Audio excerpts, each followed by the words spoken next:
किसका हम आपको दरकम सांसद बनाए। और किसका निकला? ये तो हो गया नॉमिनेशन में। धीरे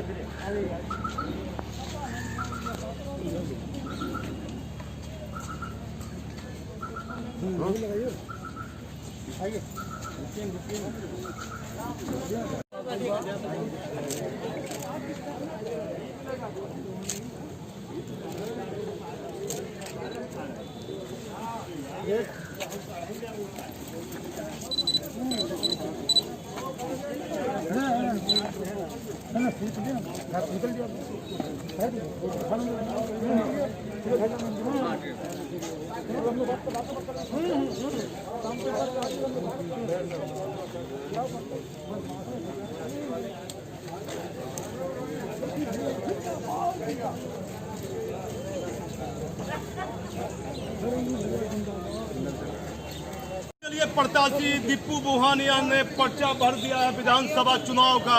मैं दीपू बुहानिया जी से बात करता हूं कि जो चारों समस्या है उस समस्या को लेकर ये क्या करेंगे। चार समस्या है भागलपुर में।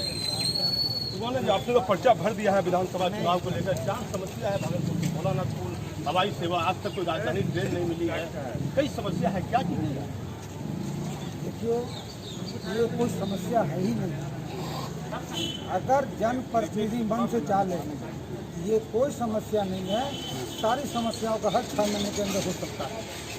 आपके अंदर इच्छा शक्ति होनी चाहिए काम कराने की।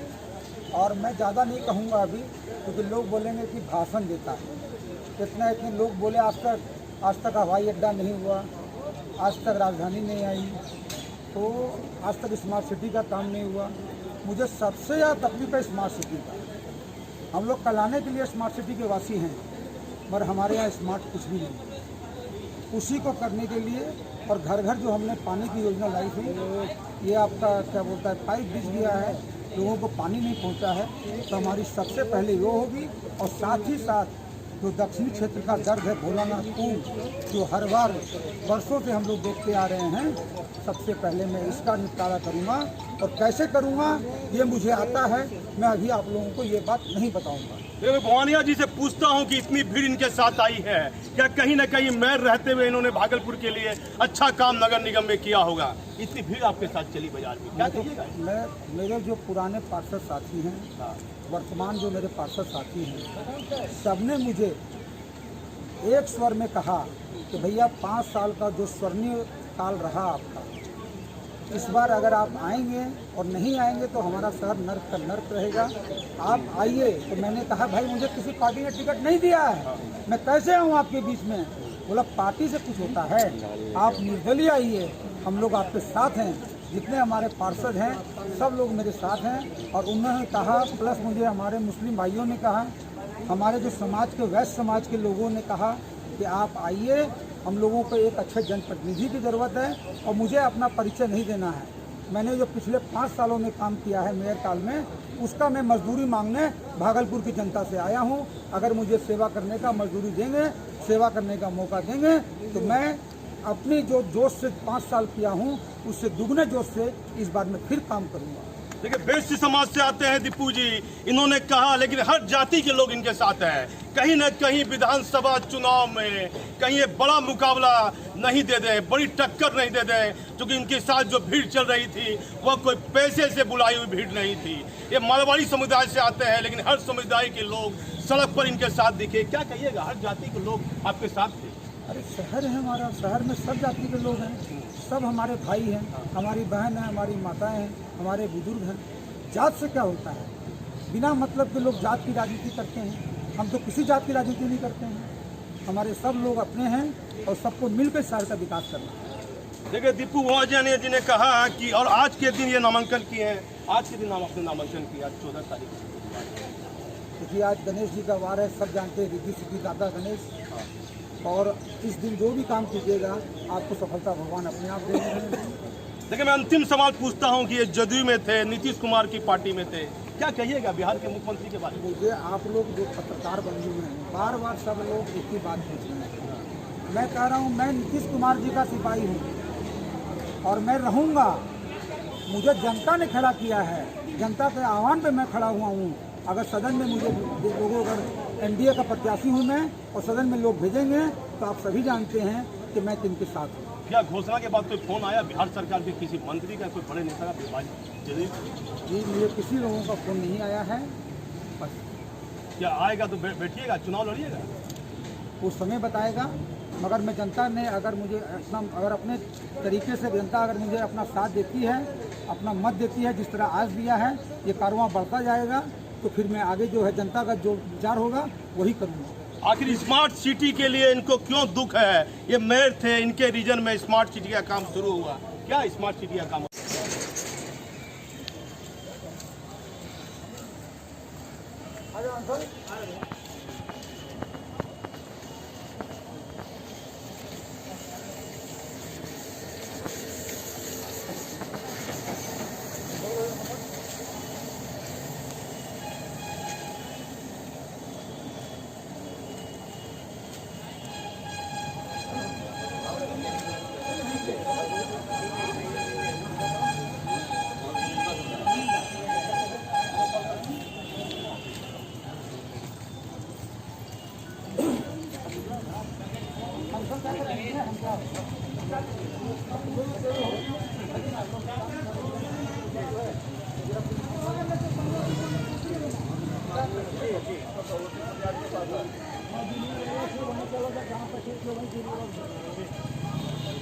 फोटो खींचो कौन?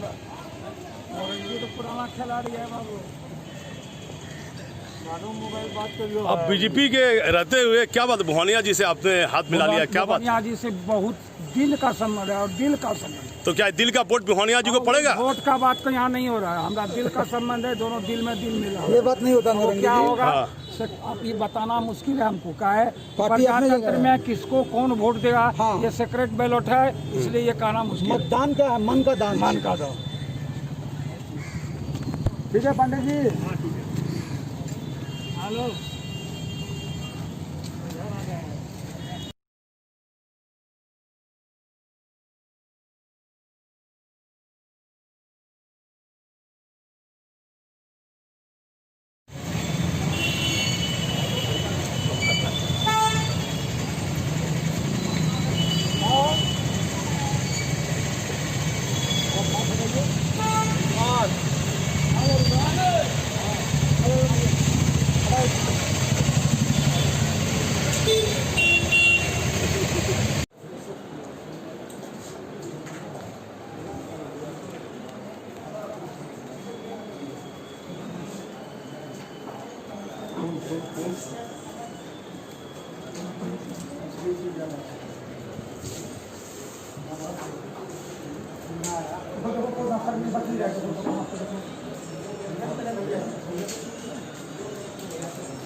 करके निकले हैं, काफी भीड़ है भाजपा की। काफी दिनों के बाद देखिए मैं आपको दिखा रहा हूं कि भाई बीजेपी के उम्मीदवार अजीत चौबे जी, जिनका नाम चल रहा था लगातार टिकट के लिए, वो भी इसमें आए हैं और रोहित पांडे जी भी आए हैं। मैं रोहित पांडे जी से बात करूंगा। रोहित पांडे जी भी हैं और अजीत चौबे जी हैं। रोहित पांडे जी से भी मैं सवाल पूछूंगा। चौबे जी भी हैं। अब देखिए भीड़ है, पूरी भीड़ है और बुधवार का दिन है। आप देख लीजिए कि रोहित पांडे है, साथ में अरिजीत चौबे है, जो लगातार टिकट के दावेदारी में थे। सवाल भी उठ रहा था, कई तरह का सवाल भी उठ रहा था। मैं रोहित पांडे जी से पूछूंगा, रोहित पांडे महसूस कर रहे हैं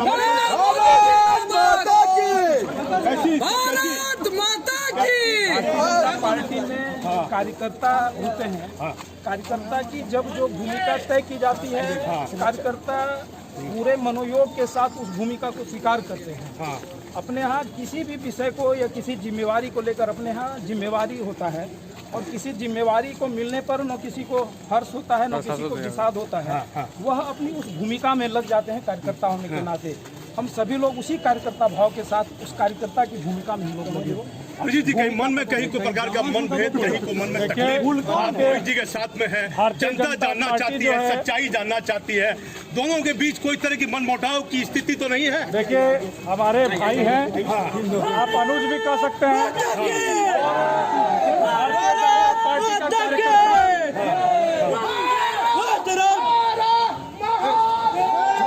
भारतीय जनता पार्टी का एक कार्यकर्ता चुनाव के मैदान में है, और पूरा भारतीय जनता पार्टी एक साथ आपको दिख रहा है, कोई सवाल नहीं है।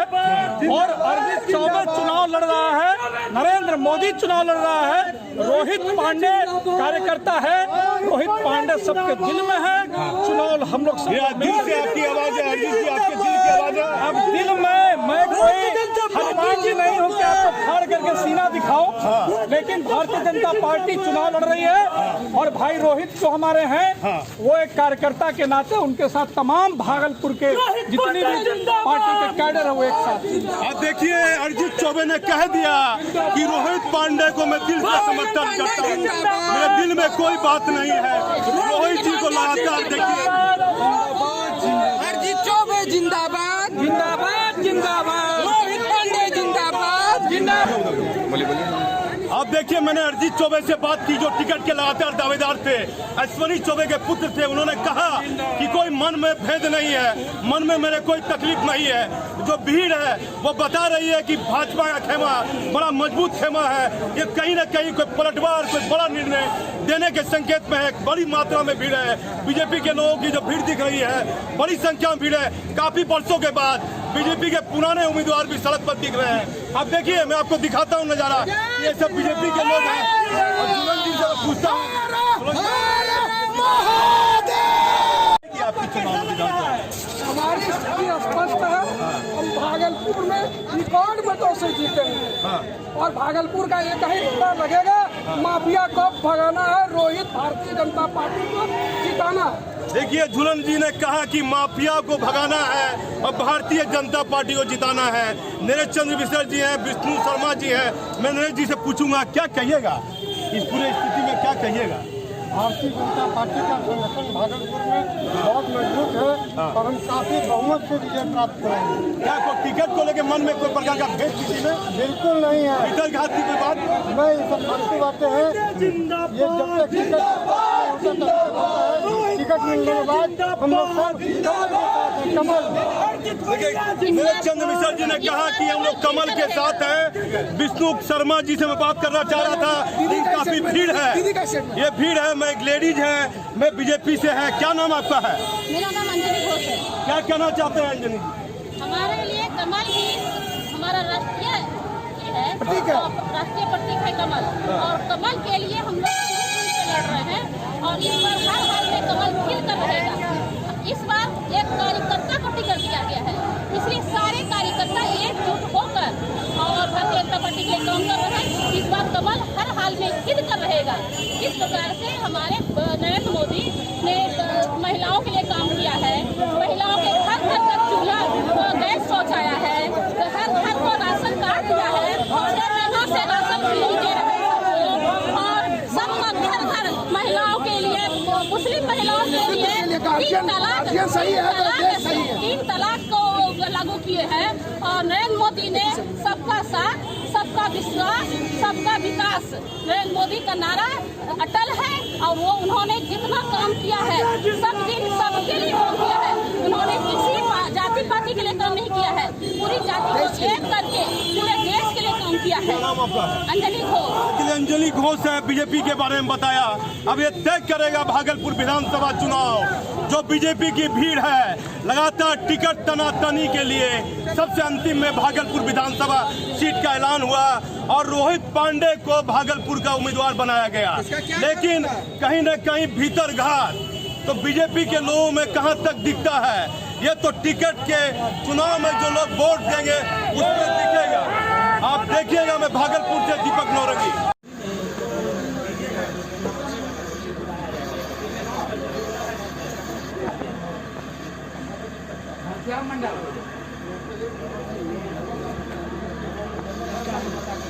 है लगातार बीजेपी के बहुत पुराने नेता हैं, 35 सालों से बीजेपी का झोला ढोए हैं और इनको टिकट नहीं मिला। मैं विजय साहब से बात करता हूं, ये कैसी नाराजगी, दो बार अपने लिए चुनाव लड़ गए, कैसी नाराजगी? बहुत पुराने वर्कर थे नाराजगी विजय जी। हमको नाराजगी किसी पार्टी दल से नहीं है। नाराजगी है जो भागलपुर की जो दुर्दशा हो रही है उसकी नाराजगी है। दिल में कसक है। हम भारतीय जनता पार्टी का राजनीतिक में 38 साल अपनी जिंदगी दिया है। हम लगातार पिछले 7 साल से पार्टी को कह रहे हैं, क्या की स्थिति के लिए बोल रहे हैं। निश्चित रूप से हम पद से हटे थे और जिस समय हम राष्ट्रीय भारतीय जनता पार्टी भागलपुर महानगर के अध्यक्ष हुआ करते थे, आप हमें देखा करते होंगे कि हर एक सप्ताह में जिलाधिकारी को जब हम विपक्ष की राजनीति यहाँ किए थे, हर सप्ताह में, हर 15 दिन में हमारे हर समस्याओं का आवाज उठाने का काम करते थे। देखिए बीजेपी के जो बड़े नेता है, केंद्रीय नेता है, वो देखे कि विजय शाह एक पुराने वर्कर होते हुए इनको लगातार 2 बार टिकट नहीं मिली, दोनों बार निर्दलीय चुनाव लड़ना पड़ा। ऐसी स्थिति के लिए कौन जिम्मेवार है, कौन नेता जिम्मेवार है? ये वंशवाद का परिपाटी जो चली आ रही थी भागलपुर में, जिसके लिए कहीं न कहीं कोई न कोई जिम्मेवार है। क्या आपको लगता है वंशवाद की कोई परिपाटी थी या? देखिए, निश्चित रूप से राजनीतिक का जो मैनिफेस्टो होता है उसका मन होता है कि सामाजिक समीकरण को लेकर चलने का। जिसकी जितनी भागीदारी उसको उतनी जिम्मेदारी मिलनी चाहिए। भागलपुर में हम 1.5 लाख हमारे मतदाता हैं। 22 मतदाता 1.5 लाख है और लगातार भारतीय जनता पार्टी 22 मतदाताओं को उपेक्षित करने का काम किया है, शोषण करती है। और अब देखे होंगे कि आप पेपर भी पढ़ते होंगे, आपको पता होगा भारतीय जनता पार्टी का अध्यक्ष भी है तो कौन है? नरेंद्र मोदी के साथ है जी, निश्चित रूप से नरेंद्र मोदी जी के साथ है। नरेंद्र मोदी जी के काम से निश्चित रूप से मैं खुश हूँ। और भागलपुर की जो यहाँ पर जो समस्याएं उत्पन्न हुई है, यहाँ का जो प्रतिनिधित्व करता है, यहाँ पर जो विपक्ष की प्रतिनिधित्व करता है, उसकी जिम्मेदारी है। और उसकी जिम्मेदारी जब वो पूर्ण नहीं कर रहा है तो भागलपुर में निर्दलीय के रूप में भागलपुर का बेटा आपके सामने आया है, आपसे आह्वान करने आए हैं। एक बात और मैं बता दूं, यहाँ पर पेपरों में कुछ लोगों को ये भ्रम पैदा है कि ये हराने के लिए आया है। निश्चित रूप से पिछले साल नए थे, जनता को जगाने के लिए आए थे। हम उस 16,000 जनता को मैं नमन आज करता हूं कि आपने 16,000 जागा था। आप विश्वास करें, भागलपुर में विजय शाह आया है, भागलपुर का बेटा आया है, इस बार जीत कर पटना जाएगा। मैं एक सवाल पूछूंगा विजय शाह जी से, एक सवाल पूछूंगा, थोड़ा दूरी पर विजय शाह जी से एक सवाल पूछूंगा। अगले बार इनको कितना वोट आया था और भाजपा 9,000 कुछ वोट से हारी, इसके लिए आपको कितना वोट आया था विजय? देखिए, भागलपुर में हमको 15,212 वोट गिन कर आया। देखिए, आप मानिए आपके वोटों के कारण तो बीजेपी की हार हुई, इस बात को आप मानते हैं? देखिए, हम भागलपुर में जब चुनाव में आए थे, हम किसी को हारने हराने के लिए नहीं आए थे। हम आए थे भागलपुर के आम आवाम को आह्वान करने के लिए कि भागलपुर के बेटा को जिताएं। निश्चित रूप से पिछले चुनाव में भारतीय जनता पार्टी के राष्ट्रीय नेतृत्व, राष्ट्रीय कैबिनेट पूरा भागलपुर में प्रवास कर लिया था और उसका प्रभाव स्वाभाविक है कि होगा। देखिए, सच्चाई बोलिएगा विजय बाबू। मैं पूछता हूं कि बीजेपी के किस नेता के कारण आपके दिल में तकलीफ है? आप एक इंसान भी हैं, कोई ना कोई नेता को लेकर आपके दिल में तकलीफ भी है। मैं आपको देखा, वहां पर्चा भर रहे थे, आपकी आंखें बता रही थी। आपने नरेश चंद्र मिश्रा जी का पांव छुआ, आशीर्वाद लिया, बगल में अरिजीत चौबे बैठे हुए थे, आपकी आंखें घूम गई। क्या आपकी आंखों का इशारा क्या था? देखिए, हमें आश्चर्य लगता है। 38 साल जो जिंदगी जितनी पार्टी को दिया है, तो क्या पार्टी को उसके तरफ नजर नहीं जाना चाहिए? जाना चाहिए। क्या पाप कर लिए? क्या पाप कर लिए? यदि हमने टिकट मांग लिया तो क्या पाप कर लिए? टिकट मांग लिए, हमें एक झाड़ू मारने का भी काम नहीं दिया गया था पार्टी में। लेकिन कहा गया था कि वैश्य के रूप में आप नेतृत्व कर रहे हैं, आप अच्छे मत लेके आए हैं, अब भागलपुर में आप भाजपा को ज्वाइन कीजिए। हमसे कोई शर्त नहीं रखा गया था। हम कहे कि आपको यदि जरूरत है तो आप विजय शाह को बुलाते हैं, हम सहज आने के लिए तैयार हैं। लेकिन भागलपुर के आम भागलपुर की जो दुर्व्यवस्था है वो संपूर्ण पूर्ण होनी चाहिए। विजय जी, कितने सालों से आप लगातार, बचपन से आप इस पार्टी से जुड़े हैं, कितना साल हो गया? मेरा सर सक्रिय राजनीति मोटा मोटी मान लिया मैंने 32-33 साल जो है ना संपूर्ण सक्रिय राजनीति है मेरी। अच्छा बताइए, क्या अश्वनी चौबे के पुत्र को देख के आपकी आंखें खुल गई? मेरी बात का जवाब आप नहीं दिए। किससे डर है आपको? जब विजय शाह 2 बार निर्दलीय चुनाव लड़ सकता है तो नाम बोलने में आपको क्या डर है? एक बात बता देते हैं, हमको किसी व्यक्ति विशेष से कोई आपत्ति नहीं है। नहीं है? आपत्ति ये है, कौन जिम्मेवार है जो आपको टिकट नहीं दिया है? 2 बार आप निर्दलीय लड़े। आपत्ति यही है कि आप अनुभव को देखें, आप अपना जो जीवन अपना यापन पार्टी को सपोर्ट कर दिया है उसके ओर देखें, ना कि कोई बेटा आया हो 10 दिन पहले आया हो, ना कि 15 दिन पहले आज भागलपुर में पूछ रहा कि नहीं भाजपा किसको प्रत्याशी बना दिया। ये कचहरी में कल घूम रहे थे, कल आए थे। देखिए, एक बड़ा सवाल कर दिया विजय शाह ने, कह दिया कि ये रोहित पांडे कौन है, बीजेपी ने किसको उम्मीदवार बना दिया? ये बीजेपी के पुराने वर्कर हैं, बीजेपी के केंद्रीय नेताओं पर सवाल उठा दिया है। विजय जी, क्या आपको लगता है रोहित पांडे आपके नजर में सही उम्मीदवार नहीं है बीजेपी के? हम वो नहीं जानते हैं। हम आवाम की बात पूछे, हमसे प्रश्न होता है कि अरे आप भाजपाई थे, भाजपाई हो तो क्या कारण है कि आपको क्यों नहीं दिया? हमको क्या क्या अपनी मांगे रखी थी, अभिभावक से रखी थी, पता नहीं उनको क्या फीडबैक किया, यहाँ से दिया गया और नहीं दिया गया, ये नहीं जानते। किस नेता के संपर्क में थे बीजेपी के आप? इसका खुलासा कीजिए, जनता जानना चाहती है भागलपुर की। अपने मन में क्या रखिएगा? आप तो निर्दलीय लड़ रहे हैं, 2 बार आपने निर्दलीय रखा है, किससे डर है आपको? मैं आपके आज प्रेस के माध्यम से भी मैं बता देना चाहता हूं कि मैं आज आप लोग के समक्ष मैं भारतीय जनता पार्टी से इस्तीफा देता हूं और जिंदगी इस्तीफा देता हूं। विजय शाह ने कहा कि अब भारतीय जनता पार्टी से मेरा कोई ताल्लुकात नहीं रहेगा। क्या फिर कभी नहीं आइएगा भारतीय जनता पार्टी में? मैं भागलपुर के सम्मान के लिए, मैं वैश्य के सम्मान के लिए मैं आप जो बचा जिंदगी भारतीय जनता पार्टी ने जो जितना जिंदगी छोड़ा है भागलपुर के लिए, हमारे वैश्य भाइयों के लिए मैं जिंदगी सुपुर्द कर दूंगा। कितना साल सेवा किए भारतीय जनता पार्टी के लिए? पूर्ण रूप से 32-33 साल। और टिकट नहीं मिला, इसके लिए किसी नेता का नाम नहीं लीजिएगा? निश्चित, आप उम्र बचा नहीं, अब इस चांस को नहीं देते थे। पिछले बार कहते आप 55 के हो गए, 60 हो गए, हो गए। इस बार क्या कहा? इस बार बोला गया, इस बार बताया गया कि भागलपुर किसी खास जाति के लिए है। यदि आपको दे दिया जाएगा तो वो जाति के वोटर वहाँ पर विरोध करेंगे। देखिए, विजय शाह ने एक और बड़ा खुलासा किया, ब्राह्मण जाति पर सवाल उठा दिया, कह दिया कि वैश्य समाज की बहुत बड़ी संख्या है वोटों की, ब्राह्मणों की संख्या कम है। भागलपुर विधानसभा में कितने वोट है वैश्य समाज के विजय जी? देखिए, हम जो सर्वे कर रहे हैं 1.25 लाख हमारी संख्या में है और पिछड़ा और महादलित जोड़े तो 2 लाख की संख्या हमारी है। वैश्य समाज की 2 लाख की वोट है, 1.25 लाख का 1.25 लाख है। देखिए, 1.25 लाख वोट होते हुए जो व्यक्ति बचपन से ही अपनी पूरी जिंदगी बीजेपी में गुजार दिया, ये केंद्रीय नेता के आंख में पानी नहीं आया कि विजय शाह को आपने टिकट क्यों नहीं दी? ये सवाल तो उठता है। जनता इनके साथ भी है, आप देखिए भीड़ इनके साथ भी है। इसके लिए कौन जिम्मेवार है ये कहना मुश्किल है, लेकिन एक व्यक्ति है इनके साथ में, बूढ़े आदमी है। मैं इनसे पूछता हूँ, क्या नाम है आपका? इंजीनियर साहू, अध्यक्ष वैश्य चेतना समिति बिहार। क्या बोलिएगा साहू जी? मैं यह कहना चाहता हूं कि जब पहली सूची भाजपा की जारी हुई तो पेपर में हमने पढ़ा कि स्वर्णों को 60% सीट दिया गया, 27 में 15 दिया गया स्वर्णों। मुझे सिर्फ विजय शाह के बारे में बोलिए, बीजेपी के बारे में बोलिए, दूसरे किसी के बारे में। विजय शाह कितने सालों से बीजेपी के बारे में बोल रहा हूँ। बीजेपी ने हमारे साथ धोखा दिया, हमारे साथ गद्दारी किया। वैश्य उनका गुलाम है और 1 सीट देता है 27 सीट में। आप जोड़ लीजिए, क्या हमारे साथ अन्याय कर रहा है?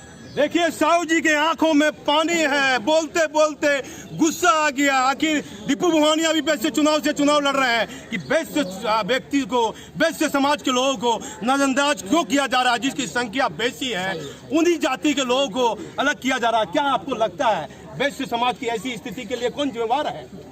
उसके लिए जो है हमारे जो राष्ट्रीय नेता हैं जो बीजेपी में बैठे हुए हैं वो हमको अभी तक कमजोर समझते रहे हैं। वैश्य एकीकृत हुआ है और अभी जो आने वाला विधानसभा में है एकीकृत होकर के अपने जिता करके अपना कैंडिडेट को विधानसभा में भेजेगा और भेज करके उनको सबक सिखाएगा। उनको हराने के लिए नहीं, मैं जीतने के लिए आया हूँ। मैं अंतिम सवाल पूछूंगा विजय बाबू से। लगातार लोग कह रहे हैं कि अजीत शर्मा को जिताने के लिए विजय साहब खड़े होते हैं। मेरा अंतिम सवाल है, महत्वपूर्ण सवाल पूछने दीजिए, क्या बोलते हैं विजय बाबू इस बात पे, क्या बोलते हैं? देखिए, निश्चित रूप से जो यहाँ का विधायक है उससे यहाँ की जनता त्रस्त हो चुका है। एक ऑप्शन हम दिए हैं, हराने के लिए नहीं, अब जिताने के लिए हम ऑप्शन दिए हैं। कोई जरूरी नहीं है कि कोई राष्ट्रीय पार्टी का कोई नेता या कार्यकर्ता आकर के चुनाव लड़ ले उसको आप जिता दें। हम स्वतंत्र हैं, आप जिता के भेजें, आपका साथ हम रहेंगे। विजय बाबू, आप तो एक मध्यम वर्गीय परिवार से हैं, आपको तो पैसा भी कोई नहीं दिया होगा, अगले बार भी अपने पैसे से आप चुनाव लड़े थे। ये वैश्य समाज आप देखेंगे संपूर्ण राष्ट्रीय पार्टी को यदि चलाने का काम करता है तो वैश्य समाज अपनी तिजोरी खोलती है। राष्ट्रीय पार्टी जो चलती है वो वैश्य समाज से चलती है। वैश्य समाज अब जग चुका है, अब वो अपनी सरकार बनाएगी, अपनी पार्टी बनाएगी, अपना विधायक भेजेगा। देखिए, विजय साहब का गुस्सा दिखता है। भागलपुर में वैश्य समाज को लेकर लगातार उम्मीदें थी। मैं भागलपुर से दीपक नौरंगी। विधानसभा में कई उम्मीदवार हैं, बड़ा दिलचस्प ये विधानसभा चुनाव है। रानी चौबे हमारे साथ है, जो शुरू से कहीं न कहीं टिकट के लिए प्रयासरत थी और आखिर में जन अधिकार पार्टी जो पप्पू यादव की पार्टी है उनसे इनको टिकट मिला है। इसमें भागलपुर में है और एक होटल में मेरी इनसे मुलाकात हुई है। मैं पूछता हूं कि भागलपुर में ये विधानसभा चुनाव लड़ रहे हैं, भागलपुर में लोग इनको वोट क्यों देंगे, इन्होंने भागलपुर के लिए क्या किया है? बीच में अचानक आप भागलपुर से चले गए थे। सबसे पहले तो मैं बता दूं कि 2013 में मैं यहाँ आई, भागलपुर की बिजली जो 6 घंटे चलती थी, प्राइवेटाइजेशन हुआ उसी टाइम में। As a public relation head बन के आई, पूरे भागलपुर को मैंने हेड किया, जिसमें 4 विधानसभा आता है, कहलगांव, पीरपैंती, नाथनगर और भागलपुर। उस समय पूरी बिजली की व्यवस्था को देख के मैं दंग रह गई कि बिहार का एक ऐसा कोना, भागलपुर जैसी सिल्क सिटी, जहाँ पे आज भी लोग बिजली के लिए तरस रहे हैं। आप देखिए तो हॉस्पिटल हो, जो भी चीज़ें हो, शिक्षा हो, सारी चीज़ें बिजली से ही रिलेटेड है। अगर कहीं पे इतने बड़े बड़े अगर ट्रांसफार्मर लग रहे हैं, कुछ भी लग रहा है, तो वो चोरी हो जा रही थी। बहुत सारी समस्याएं थी जिसको मैं वो बाद में आपको ब्रीफ कर दूंगी। लेकिन मूल सुविधा ये थी कि 6 घंटे से 22 घंटे बिजली हमने की।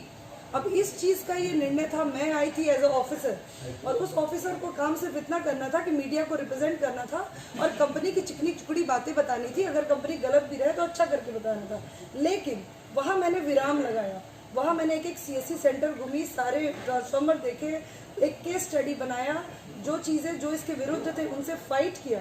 इवन यहाँ के जितने पॉलिटिशियन थे, बहुत सारे लोग हैं जो विरुद्ध भी आए, बहुत सारे लोग फेवर में भी आए, जिससे मैंने लड़ाई की। और आज ये उपलब्धि है कि भागलपुर की बिजली 6 घंटे से 22 घंटे है और इसको कोई नकारा नहीं कर सकता है। अगर मैं और कंटिन्यू करती तो शायद भागलपुर की बिजली के जो आप तार देख रहे हैं, व्यवस्था तो ठीक हुई, लेकिन जो तार लटके हुए, ये भी मेरी प्लान। कितने दिन रहे आप? जी मैं 2.5 साल रही बिजली में। आप 2.5 साल में, आप सोचिए जो आदमी वर्षों से राजनीतिक जीवन में है, जी जी, जो टिकट लिए हुए हैं, आप काफी लोग आपसे संपर्क में भी है, उसके बाद में संपर्क में भी है, तो अचानक आप राजनीतिक में आ गए, बिजली की बात आप छोड़ दीजिए, तो लोग आपको वोट क्यों देंगे, किस कारण से? मैं बताती हूँ। बिजली व्यवस्था मैंने ठीक किया, लोगों के लिए फाइट की, चूंकि मैं एक समाज सेविका भी हूँ 15 सालों से।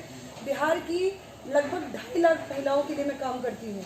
2.5 लाख महिलाएं मेरे अंडर में काम करती हैं बिहार की। क्या काम करते हैं? मैं बताती हूँ। स्वयं सहायता समूह जो एक योजना है, उसके अंतर्गत मैं शुरू से काम कर रही हूँ, इंटरनल। ठीक है, वो मेरी एक सपना था मेरा कि हर घर की महिलाएं आए और अपना एक रोजगार करें, जिसको मैंने लोन प्रोवाइड किया, जो कि बहुत सारे बैंक्स में भी प्रॉब्लम आते हैं, जिसको मैंने गवर्नमेंट से भी फाइट किया कि देखिए आपकी योजनाओं में हर योजना जहाँ पे विराम लगाती है और जहाँ पे सरकारी और बीच में जो बीचवनिए के बीच में जो हंगामा होता है, उसको मैं ठीक करती हूँ हमेशा। हर आंदोलन के लिए लड़ी, भागलपुर में जितनी भी समस्या आई हर जगह मैं खड़ी हुई। पानी की समस्या थी, बहुत समस्या थी, आज भी है, मैं इससे नकारा नहीं करती हूँ। 19 बोरिंग। रानी जी मुझे आप बताइए, काफी लोग नेता है यहाँ, इतनी बड़ी समस्या है, बनारस पुल, हवाई जहाज आज तक नहीं हुआ, राजधानी ट्रेन नहीं है। बिल्कुल। इन समस्याओं के बीच, इतने बड़े नेताओं के बीच रानी चौबे का क्या महत्व है? देखिए, रानी चौबे का यही महत्व है कि रानी चौबे विकास की बात करती है। रानी चौबे कोई नेता बन के नहीं आई है, रानी चौबे एक सेवक बन के आई है। इस चीज को समझने की जरूरत है। रानी चौबे ऑफिसर थी, रानी चौबे अगर ऑफिसर रहती तो ज्यादा अच्छा था। शायद मुझे भागलपुर शहर आपने क्यों छोड़ा? अचानक भागलपुर से आप चले गए? मैं आपको बताती हूँ। पहले मैं बिजली में आई, बिजली ठीक किया, पानी में आई, पानी ठीक किया, 19 बोरिंग को मैंने पूरा एकदम टंच किया। हनुमान नगर से वाटर ट्रीटमेंट प्लांट पूरा वहाँ पे ठीक करा, पूरे सम्प की सफाई की। जो गंदगी 50 सालों से बैठी हुई थी उस सम्प में, जिसको लोग अंदर उसके सफाई तक नहीं करते थे, उस पूरे एक चीजों को ठीक किया। लेकिन वहाँ विराम नहीं लगता है। मुझे शहर के लिए सारी चीजों को अंडरस्टैंड करना था कि आखिर ये चीजें कहाँ से प्रॉब्लमेटिक है। मुझे उस अचानक नगर विकास का एक ऑफर आया, तो नगर विकास जुड़ा हुआ था पूरे बिहार की समस्याओं से लेकर, सारी फाइलिंग वहीं साइन होती हैं, सारी चीजें वहीं से मिलती हैं। जब मैं नगर विकास में गई तो मैंने भागलपुर के लिए 126 करोड़ की योजना दी। ये जो आपके नली गली जो भी नाले और जो भी सीवरेज के काम चल रहे हैं, ये योजना प्रधानमंत्री जी को ला के मैंने यहाँ सिलापट ये करा के पूरा किया। लेकिन आज स्थिति ये है, 1 साल के बाद भी योजना मिले हुए 1 साल हो गए। जैन मंदिर का काम का मैंने दे दिया, सब कुछ करा दिया, लेकिन उसके बाद भी स्मार्ट सिटी का पैसा आ गया, फिर भी काम वैसे का वैसे ही है। देखिए, भागलपुर में सृजन घोटाला हुआ, नगर निगम में घोटाला हुआ, काफी घोटाला हुआ। किसी घोटाले के खिलाफ आप नहीं आए, किसी घोटाले के खिलाफ नहीं। सृजन घोटाले में कौन जिम्मेवार? मैं बता रही हूँ, नहीं जिम्मेदारी की आप बात छोड़ दीजिए। सीबीआई इसकी जांच कर रही है, और जिस दिन जांच निकला, जिस दिन जांच निकला 3 साल से ऊपर हो गया है, सीबीआई की जांच पर सवाल नहीं उठता है। मैं खुल के बोलती हूँ, ऑब्वियस सरकार जिम्मेदार है, ऑब्वियस। अगर आज जो भी चीजें सरकार में कौन, नीतीश कुमार जिम्मेवार है? तो और कौन जिम्मेदार है? अगर नीतीश कुमार ने जी विराम नहीं लगाए रहते तो आज क्या होता? सृजन घोटाला की सीबीआई जो जांच हुई, और मैं खुल के बोलती हूँ कि नीतीश कुमार जी हर चीज, आज भागलपुर हो, पूरे बिहार की जनता जो ग्रसित है, नीतीश कुमार जी के कारण है। खुल के मैं बोलती हूँ। आज स्थिति महिलाओं को सिर्फ दिखाया जा रहा है कि शराबबंदी है, आज हर घर में शराब पहुंच रहा है, अब ब्लैक में पहुंच रहा है। यहाँ के व्यापारी हैं, इससे बेटर होता कि आप शराब खोल देते। महिलाओं को ठगने का काम आप मत कीजिए, बेवकूफ बनाने का काम मत कीजिए कि आपने महिलाओं के लिए शराबबंदी की। ये मैं एकदम नहीं मानती हूँ कि नीतीश कुमार जी एक अच्छे नेता हैं, ये खुल के बोलते हैं। यहाँ से अजीत शर्मा चुनाव लड़ रहे हैं, कांग्रेस से है, जीतू मोहनिया जी निर्दलीय है, राजेश वर्मा जी हैं, और शाह जी हैं, पवन शाह जी हैं, क्या कहिएगा इसमें? मैं ये कहूंगी कि सबको मौका मिला है, सबने अपने कार्यकाल में बिता चुके हैं, 3-4 साल से ज्यादा ही बिता लिया, 5 साल से ज्यादा ही बिता लिया। अब भागलपुर की जनता को एक विकास वाला इंसान चाहिए, और मैंने किया है। मैं नगर विकास में थी, मैं भागलपुर के लिए लड़ती थी, पूरे बिहार को मुझे काम करना था। आपके ततारपुर गोदाम में मैंने एक आश्रय स्थल दिया, और सारी चीजें मैंने लड़के किया। मैंने सारी चीजों के लिए, एक पेपर में मैं खड़ी रही, एक सिस्टम के फाइल में मैं खड़ी रही, क्योंकि वो भागलपुर का विकास। भागलपुर से कब गए आप यहाँ से? मैं भागलपुर से 2018 में गई, मुझे ऑफर आया। 2020 में चुनाव लड़ने के लिए आ गए? नहीं, मैं बीच में आती थी, मैं हमेशा आती थी और अपनी स्वयं सहायता समूह की महिलाओं से मिलती थी, और उन लोगों को 6000 हमारी महिलाओं का विंग है यहाँ पे, जिसके लिए मैंने प्रॉपर काम किया, एक उनके डॉक्यूमेंटेशन में काम किया। जब जब भागलपुर को मेरी जरूरत रही, मैं खड़ी रही। आप मेरी बात सुनिए कि शहर में चर्चा है कि रानी चौबे किसी को जिताने के लिए आई है, क्या सच्चाई है इस बात में? ये बेशर्म लोग हो गए। मैं अपने मरे हुए बाप की कसम खाती हूँ कि रानी चौबे सिर्फ विकास के लिए आई। अगर रानी चौबे यहाँ से जाती है, अजीत शर्मा आपका चुनाव लड़ना, आपको जीतने जीत को आप कंफर्म मानते हैं? अगर अजीत शर्मा को लगता है कि, अगर उनको लगता है कि माननीय विधायक जी को कि मैं उनको जिताने आई हूँ, तो ये उनकी गलतफहमी है। मैं तो अजीत शर्मा का मैंने नाम नहीं लिया, मैंने कहा कि चर्चा है। आपने बोला चर्चा है, तो मैं भी वही बता रही हूँ आपको कि अगर आपको ऐसा लगता है कि मैं अजीत शर्मा जी को या किसी पार्टी को, भाजपा को या किसी चीज को जिताने या किसी को हराने आई हूँ, मैं सिर्फ भागलपुर वासियों को ये प्रूफ कराना चाहती हूँ कि सच में भागलपुर के वासी एक पार्टी की तरफ जाते हैं या फिर विकास की तरफ जाते हैं। मैं जानना चाहूंगी ये चीज, क्या भागलपुर सच में बदलाव चाहता है या फिर सिर्फ सोशल साइट पे चीजें दिखती हैं? अगर मैं यहाँ से नहीं जीत के जाती हूँ तो मैं वादा करती हूँ, मैं भागलपुर कभी कदम नहीं रखूंगी, विकास कराती रहूंगी जहाँ भी रहूंगी, योजना दिलाती रहूंगी, लेकिन मैं कभी कदम नहीं रखूंगी, क्योंकि ये दर्द होगा मुझे, क्योंकि मैं सिर्फ और सिर्फ कर रही हूँ। मैंने अपनी सैलरी के जो 20-25 हज़ार रुपये बचाए हैं, उसी पैसे से मैं चुनाव लड़ रही हूँ। क्या उतने पैसे से चुनाव लड़ना संभव है? देखिए, पैसे से चुनाव लड़ा ही नहीं जाता है। अगर जिस दिन जनता का बल आ जाए, आप देख लीजिए कि आज कोई भी पार्टी हो, बस एक पार्टी से लोग मजबूर होकर खुश हैं। बेचारे वो लोग तकलीफ में उस पार्टी के लिए भी कि हमारा कैंडिडेट अच्छा नहीं है। And important is candidate. अगर पप्पू यादव जी ने मुझे भेजा है तो मुझे यही बोल के भेजा है कि बहन, लोगों का विकास करना, पार्टी का विकास तो ऐसे ही हो जाएगा। मैं तुम्हारे साथ हूँ, तुम आगे बढ़ो। देखिए, हमारे साथ रानी चौबे है। मैं इनसे अंतिम सवाल पूछता हूँ कि भागलपुर में सब काफी समुदाय है, मारवाड़ी समुदाय है, दलित है, माँ दलित है, वैश्य समाज है, ये आपको वोट क्यों देंगे? मैं सारे समुदायों को हाथ जोड़ के नमस्कार करती हूँ, अपनी इस बेटी को जिसने आपके शहर को रोशन किया है। सारे जात पात चीजों से उठ के वोट करें, मैं यही बोलूंगी। और इस बार मैं वादा करके जा रही हूँ, मैंने अपने हर इंटरव्यू में बोला है कि अगर मैं काम नहीं कर पाई, अगर मैं इन लोगों के लिए निकम्मे जो नेता है उनके तरह अगर सफल नहीं हो पाई, तो मैं 2 साल में रिजाइन करके अपने युवाओं को एमएलए का पोस्ट पकड़ाऊंगी और मैं यहाँ से चली जाऊंगी। क्योंकि देखिए, मैं अपने काम में कभी अनसक्सेस रही नहीं हूँ। मुझे बहुत तंग करने की कोशिश की गई और अभी भी कर रहे हैं। इनफैक्ट मैं नॉमिनेशन करने जा रही हूँ तो भी मुझे तंग कर रहे हैं, मेरे लोगों को टारगेट कर रहे हैं लोग, and this is really bad. I don't want कि, और मुझसे तो कोई पंगा मत ले तो अच्छा है, क्योंकि मैं ऐसा FIR करूंगी कि पूरी जिंदगी वो कभी सोशल मीडिया में कभी आपत्तिजनक बातें आपने कभी बहुत कठिन शब्द का उच्चारण किया है? हमेशा किया। क्यों, क्या आपको कोई दिक्कत है? कुछ लोग परेशान कर रहे हैं? देखिए, परेशान करने वाले लोग मुझे परेशान कर नहीं पाएंगे, लेकिन मैं इनडायरेक्टली उन लोगों को वार्न करती हूँ, क्योंकि रानी चौबे मौत से भी नहीं डरती। इसी भागलपुर में मैं 2 बार नाले में गिरी हूँ। अगर मैं डरती तो फिर उस नाले को बनाने नहीं आती। उस टाइम मैं काउंटर करती थी कि ये स्थिति ऐसी कि आज मैं गिर रही हूँ, मैं हाइट मेरी ज्यादा है तो मैं यहाँ तक पानी आ रहा है। बच्चा कोई गिरता तो मर जाता और कोई उसको निकालने वाला। शायद इस भागलपुर में कितने बॉडी अंदर होंगे और किसी को पता नहीं चला होगा। बहुत सारी ऐसी मरे हुए बच्चे होंगे जो अंदर घुस गए होंगे और उनके बच्चे माँ खोज रही होंगी उनको। तो आप स्थिति सोच लीजिए कि क्या दयनीय स्थिति है। अभी मैं रोड से गुजरती हूँ तो नाले की स्थिति इतनी गंदी है कि मतलब कौन जिम्मेवार है इसके लिए? राजेश वर्मा उप महापौर है, चुनाव लड़ रहे मैं एक चीज हैं। बता, राजेश वर्मा से आपके मधुर ताल्लुकात भी रहे हैं। नहीं, वो तो मैं बताती हूँ। राजेश वर्मा को तो मैं राखी भी बांध चुकी हूँ, लेकिन मेरा भाई भी अगर इस जगह कार्यकाल नहीं करे और खड़ा रहे तो फिर मेरे राजेश वर्मा का कार्यकाल अच्छा रहा। देखिए, लड़ रहे हैं, भागलपुर का विकास नहीं हुआ 30 साल में। जो भी कार्य लोग किया, जिन्होंने पूरी कोशिश की, लेकिन यहाँ के लिए कुछ कर नहीं पाए। लेकिन मैं दिखा दूंगी 2 साल में कि हवाई जहाज उड़ता कैसे है, भोलानाथ पुल बनता कैसे है, क्योंकि मैं इंजीनियरिंग से काफी स्किल्ड हूँ। कौन जिम्मेवार है जो स्मार्ट सिटी? सारे जो रिसेंट नेता है वो भी जिम्मेदार है, क्योंकि बेशर्म इतने ज्यादा है कि उन लोगों ने पहले जो कार्य नहीं किए, हाथ जोड़ के वोट मांगते हैं। मैं जनता से निवेदन करती हूँ, हर जात हर धर्म से निवेदन करती हूँ कि इस बार अगर वो नेता जाए तो जूते मार के उनका स्वागत करो और उन लोगों को बताओ कि तुमने क्या कार्यक्रम किया है, मुझे बताएं। एक बार अगर जनता खड़ी हो गई तो आप सीख लीजिए कि भागलपुर का विकास निश्चित है। किसी का नाम लेने में कोई डर है आपको? मैं सारे लोगों को बोल रही हूँ, जो जिम्मेदार है नगर निगम, तो स्मार्ट सिटी नगर निगम जिम्मेदार है, यहाँ के लोग जिम्मेदार हैं, यहाँ के नेता जिम्मेदार हैं, यहाँ की जो पॉलिटिकल पार्टीज है जो उनको समर्थन कर रही है। मैं उन लोगों से भी रिक्वेस्ट करूंगी तुम गधों का समर्थन ना करें, क्योंकि वो सच में गधे हैं। देखिए, जन अधिकार पार्टी की रानी चौबे से मैंने बात की। इन्होंने कहा कि एक बेटी होने के नाते, बहू होने के नाते आप मुझे वोट कीजिए और मेरा काम देखिए। यदि आप बोलिए। मैं एक चीज आपको खुल के कहती हूँ कि बहुत सारे लोगों ने मुझसे पूछा है कि मैडम आपके पति नहीं है, आपके नहीं। मैं इन शब्द को बोलने जा रही हूँ क्योंकि बहुत लोगों ने मुझे मैसेंजर में, मैसेज में, फेसबुक में, व्हाट्सएप में डाला है। मैं आपको एक बात बता दे रही हूँ खुल के, आज बोल देती हूँ कि नहीं, मेरे पति नहीं है। मैं आपको खुल के बताती हूँ और मैं समर्पित हूँ इस भागलपुर के लिए, और जब तक मेरी जान है मैं लगी रहूंगी। ये निजी मामला कौन उठा लिया? बहुत सारे लोगों ने उठाते हैं। बेशर्म लोग हैं जिनको पता नहीं, अगर उनकी बहन का, अगर उनके पति के साथ कोई प्रॉब्लम हो जाए, कोई अगर, देखिए समस्या ये है कि मैं शुरू से एक रुझारू लड़की रही हूँ, मैं गलत कभी बर्दाश्त किया नहीं है मैंने। तो ये नेचर जो रहता है ये बचपन से। ऐसे लोगों के खिलाफ आपने पुलिस को शिकायत क्यों नहीं की जो ऐसे शब्दों का इस्तेमाल करते हैं? ये बेशर्म लोग हैं जो अपनी माँ बहन को नहीं इज्जत कर सकते। मैं उनकी माँ ही बहन जैसी हूँ। देखिए, मैंने इनसे पूछा भी नहीं रानी चौबे से, लेकिन इनकी आंखों में ये दर्द दिख रहा है कि कुछ लोग हैं जो असामाजिक तत्व आप इनको कह सकते हैं, जो सोशल मीडिया पर कुछ अनाप शनाप बात लिखते हैं। पुलिस के अधिकारियों को भी इस बातों पर ध्यान देना चाहिए, क्योंकि रानी चौबे पूरे मामले में जब ये क्वेश्चन अपने आप कही है, पति के मामले में मैंने नहीं सवाल किया, क्योंकि महिला है, महिला एक सम्मानित होती है।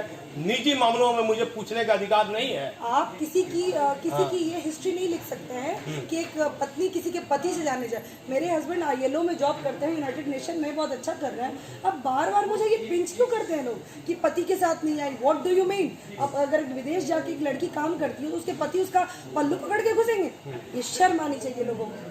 और जो लोग कहते हैं वो लोग इस बार देखेंगे कि अगर भागलपुर का विकास लिखा हुआ है तो मैं लिख के दे रही हूँ कि इस बार जीत होगी, और इसको कोई रोक नहीं सकता है, क्योंकि जनता तक की आवाज उठनी चाहिए। जो विकास नहीं कर पा रहे, एटलीस्ट उन लोगों को मेरा समर्थन करना चाहिए।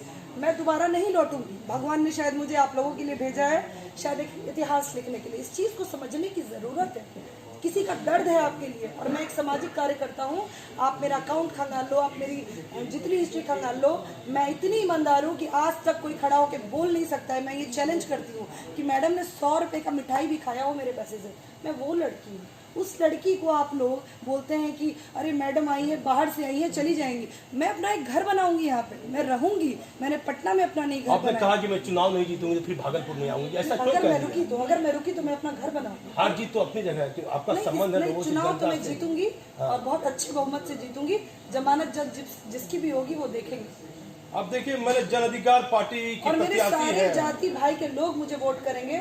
आप देख लीजिएगा, वो समय आएगा कि लोगों को एहसास होगा कि एक अच्छा विकास करने के लिए महिला आई है। और किस महिलाओं में इतनी हिम्मत अगर हो रही है तो उन पुरुषों को, महिलाओं को, सबको साथ देना चाहिए। कोई जलस की भावना नहीं होनी चाहिए। नीतीश कुमार ने महिलाओं के लिए तो काफी अच्छा काम किया है। नीतीश कुमार जी ने ऊपर से महिलाओं के लिए बहुत अच्छा काम किया है। आप नेताओं के कार्यकाल को मैं कुछ खुल के नहीं बोलूंगी, ठीक है ना। लेकिन मानते हैं ना कि बिहार के मुख्यमंत्री नीतीश कुमार ने काफी अच्छे काम किए हैं। आज समय वो आ गया है कि लोगों को इतना मजबूर कर दिया गया है कि आप जिंदगी के लिए तरसो। रोजी रोटी और ब्रिज तो बहुत बड़ी बात है। लेकिन आपने कहा कि नीतीश कुमार ने महिलाओं के लिए अच्छा काम किए अपने कार्यकाल में। महिलाओं के लिए मैंने कभी नहीं बोला कि नीतीश कुमार जी ने महिलाओं के लिए बहुत अच्छा। मैंने बोला कि शराबबंदी का नाटक न करे। शराबबंदी अगर करनी है तो सच में बिहार में एंट्री ना हो शराब की। महिलाओं के लिए साइकिल योजना लाई, ये ये महिलाओं के लिए साइकिल योजना है, महिला की जो सुरक्षा की बात है। नहीं, आप अब ऐसे देखेंगे तो फिर बहुत सारी योजनाएं हैं। बहुत सारे हमारे माननीय पप्पू यादव जी ने पूरे बाढ़ में, जब पूरा दुनिया नहीं निकल रहा था, तो वो इतने कमर भर पानी में नाव से हर जगह पैसे बांटे, लोगों को सेवा किया। दिल्ली से लेके हॉस्पिटल से लेके गरीबों के मसीहा बने हुए। तो उस जगह तो मैं अपने पप्पू यादव भैया के लिए खड़ी। सबने मुझे बोला कि आपने ये पार्टी ज्वाइन की। मैंने बोला मैं गर्व के साथ कह सकती हूँ, जो इंसान गरीबों का मसीहा बना, कल वही देश बदलेगा। और मैंने ये चैलेंज किया है कि उन्होंने ऐसी क्या जो कि इस समाज में रह के और समाज सेवा में काम कर चुकी है और अपना झंडा लहरा चुकी है। और मैं एक स्ट्रॉन्ग लेडी हूँ, मैं एक आयरन लेडी हूँ, इंडिपेंडेंट लेडी हूँ। देखिए, मैं यहाँ से मैं तो हारूंगी नहीं। अगर मैं यहाँ से जाती हूँ तो ये दुर्भाग्य भागलपुर का है। इस चीज़ को बस समझने की बारी है और लोग आके मुझे समर्थन दे, क्योंकि मैं अगर हर लोगों तक नहीं भी पहुँच पाई तो मेरी आवाज़ आज तक बुलंद रही है। आपके घर में जो रोशनी है उसके लिए मैंने बहुत तप किया है। और मैं क्या बोलूँ, अब एक महिला इससे ज़्यादा क्या बोल सकती है कि भागलपुर से अकेली वो आई है। मेरे भाई लोग आ रहे थे, मैंने बोला पूरा भागलपुर मेरा भाई है, मत जाओ मेरे साथ, तुम लोग अपने पास रहो। देखिए, जन अधिकार पार्टी की रानी चौबे थी, पप्पू यादव के बारे में कहा। पप्पू यादव ने बिहार में काफी अच्छे काम किए हैं। मैं आपको बता देता हूँ, पप्पू यादव पूरे बाढ़ में गरीब लोगों को खाना दिया। जो लोग कोरोना महामारी में, पप्पू यादव ने यहाँ नहीं, दिल्ली में भी लोगों को पैसा दिया, बस सुविधा करवाई। कहीं न कहीं पप्पू यादव ने अच्छे काम किए। ये सच्चाई बात है। पप्पू यादव की जन अधिकार पार्टी से रानी चौबे जी आई है और रानी चौबे जी यहाँ भागलपुर से चुनाव लड़ रही है। इन्होंने कहा, मैं कहीं भी रहूँ भागलपुर के विकास के लिए हमेशा तैयार हूँ और भागलपुर के विकास के लिए हमेशा अच्छा काम करती रहूँगी। आप देखिए, अब आपको सोचना है कि आपकी बेटी है, आपकी अकेले आई है, अकेले ने कहा कि मैं किसी को साथ में लेके नहीं आई हूँ। मैं अपनी बात को समाप्त करता हूँ, लेकिन अंतिम बात इनसे पूछूंगा, क्या कितना भरोसा है भागलपुर की जनता? मुझे अपने भागलपुर पे बहुत भरोसा है और मैं उनके प्यार के कारण ही आई हूँ। अगर वो प्यार वो मुझे नहीं देते, वो सम्मान नहीं देते, क्योंकि इसी धरती ने मुझे सब कुछ दिया, इसी धरती ने मुझे रानी चौबे बनाया। मैं इस धरती को कभी भूल ही नहीं सकती हूँ। तो मुझे इतना भरोसा है कि जिन युवाओं तक ये पता चल जाए कि रानी चौबे आई है मैदान में, वो आँख बंद करके विकास की बात करेंगे। समय आने दीजिए। मैं भागलपुर से दीपक तिवारी। कभी किसी पार्टी इन्होंने पहले ज्वाइन नहीं की। ये खुद एक वर्कर के तौर पर लगातार नाथनगर में एक भाई और बेटे के रूप में काम कर रहे थे। आखिर इनको आरजेडी ने टिकट नहीं दिया। एक बड़ा सवाल था। ये नाम आलोक कुमार छिपा हुआ नाम नहीं है। मैंने कोरोना में इस व्यक्ति को आग में तपते हुए गरीबों की मदद करते हुए देखा है। क्या आलोक जी, कैसा आपको लग रहा है? आपको टिकट आरजेडी ने नहीं दिया? ये उन आरजेडी के आलाकमान का जो निर्णय है वो समझे। हमें आरजेडी या किसी पार्टी से उतना मतलब नहीं है। जिस पार्टी ने मुझ पर विश्वास किया वो बहुजन समाज पार्टी है। माननीय मायावती जी को और गठबंधन के नेतृत्व करता माननीय उपेंद्र कुशवाहा जी को मैं सैल्यूट करता हूं, नमस्कार करता हूं, सलाम करता हूं, क्योंकि उन्हें पता है कि खरा सिक्का कौन है और खोटा सिक्का कौन है। मेरा सवाल है आलोक जी, बहुजन समाज पार्टी तो एक पार्टी है, मैं मानता हूँ, सम्मानित करता हूँ, लेकिन आलोक तो अपने आप में एक पार्टी है। किसी चेहरे की मोहताज, किसी के मोहताज की आवश्यकता नहीं है। भागलपुर में भी आपने गरीबों के लिए काम किया है। बिल्कुल, आलोक एक युवा है और एक युवा और सुंदर समाज का निर्माण करता है। और आलोक के साथ जो युवा फौज देख रहे हैं, यही आलोक की टीम है, इसमें कहीं कोई दो राय नहीं है। और जब तक आलोक का संबंध जनता से है, गरीब गुरुओं, अक़लियतों दलितों से है, युवा से है, छात्राओं से है, तब तक आलोक को किसी प्रकार की आवश्यकता नहीं पड़ती। आलोक को सिर्फ और सिर्फ समाज से एक संबंध बना कर रखना है। देखिए, नाथनगर की जनता यदि मेरा चैनल देख रही है तो ये वही आलोक है जो मैंने कोरोना काल में देखा। इस व्यक्ति को आग में तपते हुए, रमजान में अल्पसंख्यक परिवार को चना देते हुए, फल देते हुए मैंने इस व्यक्ति को देखा है, खबर चलाई है। क्या कहिएगा नाथनगर की जनता को आलोक जी? नाथनगर की जनता को मैं करबद्ध प्रणाम करता हूं, सलाम करता हूं, और मैं सिर्फ ये कहना चाहता हूं कि आज तक आपको छला गया है, ठगा गया है।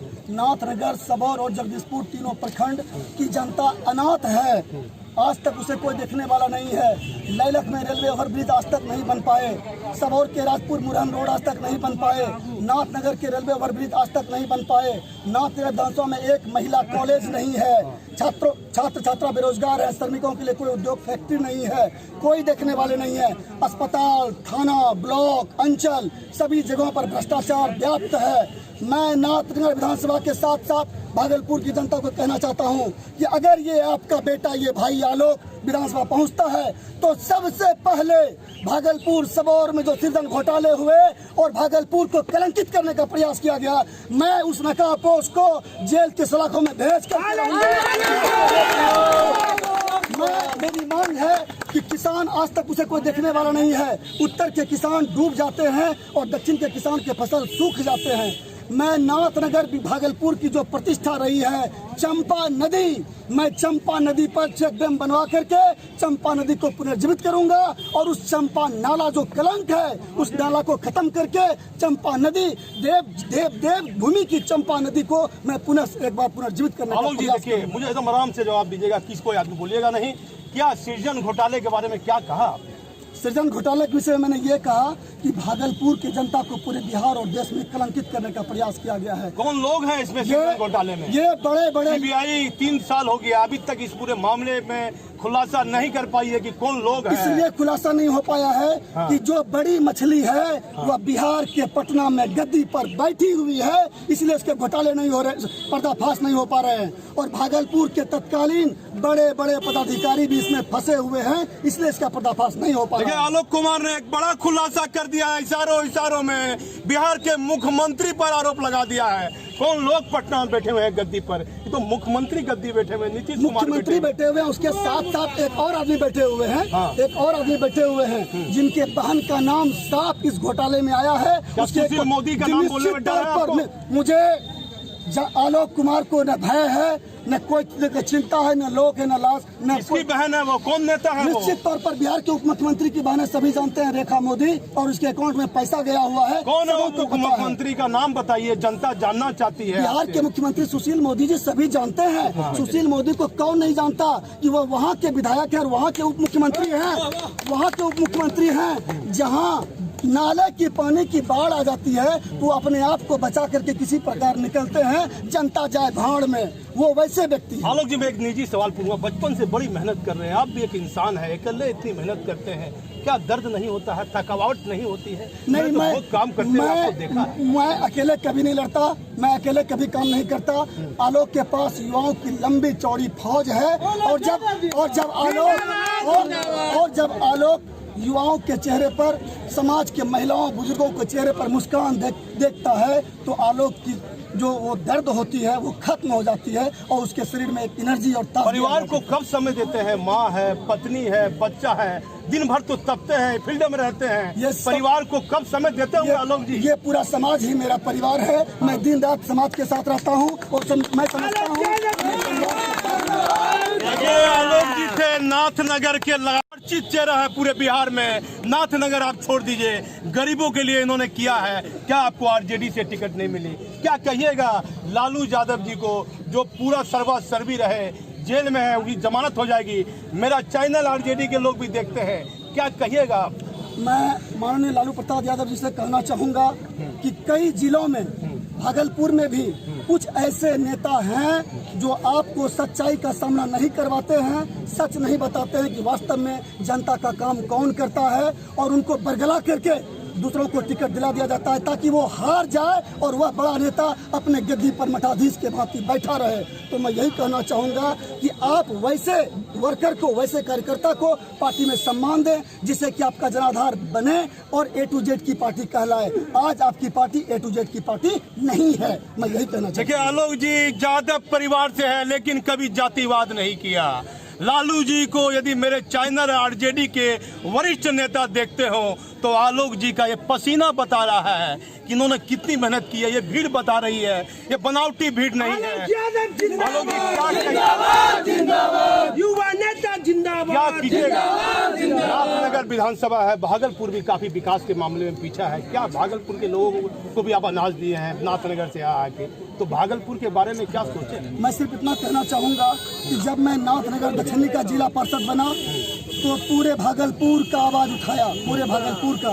और अगर मैं नाथनगर का विधायक बनता हूँ तो सिर्फ नाथनगर नहीं बल्कि नगर निगम भागलपुर के जो क्षेत्र हैं जहाँ पर भी कहीं कोई समस्या होगी वहाँ पर आलोक पहुँच करके तैयार रहेगा और उस समस्या के समाधान के लिए दिन रात लड़ाई लड़ता रहेगा। भागलपुर में आप देख लें कि भागलपुर की सबसे बड़ी समस्या है कि इसको बोला जाता है स्मार्ट सिटी, जबकि यहाँ पर स्मार्ट नाम का कोई चीज़ नहीं है, कुछ भी नहीं है। तो सबसे पहले मैं किसानों को, श्रमिकों को, गरीबों को, युवा को, छात्रों को स्मार्ट बनाऊंगा, तभी हमारा भागलपुर स्मार्ट बनेगा। जब तक गांव देहात स्मार्ट नहीं होता शहर स्मार्ट नहीं हो सकता। देखिए फिर मैं आलोक जी के नाथनगर में मिलूंगा, काफी भीड़ है और मैं अपनी बात को समाप्त करता हूं। आलोक जी के साथ काफी लोग हैं, इनके समर्थक हैं और लगातार इनके बारे में बोल रहे हैं। मैं भागलपुर से दीपक नौरंग।